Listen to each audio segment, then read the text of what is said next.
నేను పంతం కృష్ణ ఆలేరు తూఫ్రాన్ మండలం మల్కాపూర్ ఆదర్శ గ్రామంలో 387వ వారం స్వచ్ఛ భారత్ కార్యక్రమాన్ని నిర్వహించారు. ఇక గ్రామంలోని 6వ వార్డులో ఉన్న జిల్లా పరిషత్ హై స్కూల్ పరిసర ప్రాంతాల్లో ఈ కార్యక్రమాన్ని చేపట్టారు.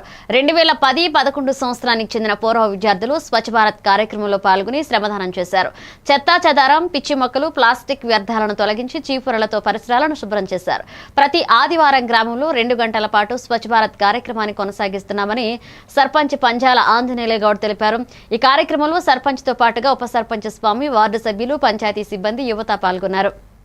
భారత్ కార్యక్రమాన్ని 6వ వార్డులోని జిల్లా పరిషత్ ఉన్నత పాఠశాల, ప్రాథమిక పాఠశాల మరియు ఇక్కడ సంధానమైనటువంటి అధికారులు కూడా ఈ కార్యక్రమంలో పాల్గొనడం జరిగింది.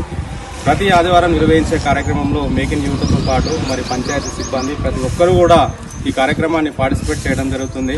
మరి అందరి ధ్యేయం ఒకటే, మనకు లేకుండా కూడా మనము పరిశుభ్రంగా ఉంచుకుంటే మరి అటు అవార్డులతో పాటు మన గ్రామంలో ఉన్నటువంటి ప్రతి ఇంట్లో ఉన్నటువంటి వారికి ఎలాంటి రోగాల జరిగినా చేరకుండా మరి వాళ్ళు ఆరోగ్యంగా ఉండడానికి ఈ కార్యక్రమం ఎంతో దోహదపడుతుంది. కాబట్టి దయచేసి గ్రామస్తులందరూ కూడా మన పరిసరాలన్నింటినీ కూడా పరిశుభ్రంగా ఉంచుకోవాలని చెప్పి ఈ సందర్భంగా తెలియజేస్తున్నాం.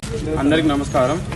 ఈరోజు స్వచ్ఛ భారత్లో భాగంగా మేము 15 సంవత్సరాల మా పూర్వ స్నేహితులందరం కలుస్తున్నాం మా సర్పంచ్ గారి ఆధ్వర్యంలో. అదేవిధంగా ప్రతి ఒక్కరు వ్యక్తిగత పాటించాలని ఈరోజు మా సర్పంచ్ గారు అందరికీ సూచించడం జరిగింది. ధన్యవాదాలు. ఈరోజు తూప్రాన్ మండల్ ఆదర్శ గ్రామం మల్కాపూర్లో 387వ స్వచ్ఛ భారత్ కార్యక్రమం ఆదివారం 9 గంటల నుంచి మొదలుపెట్టి మేము 6వ వార్డులో చేయడం జరిగింది. 6వ వార్డు మరియు దాని పరిసరాల్లో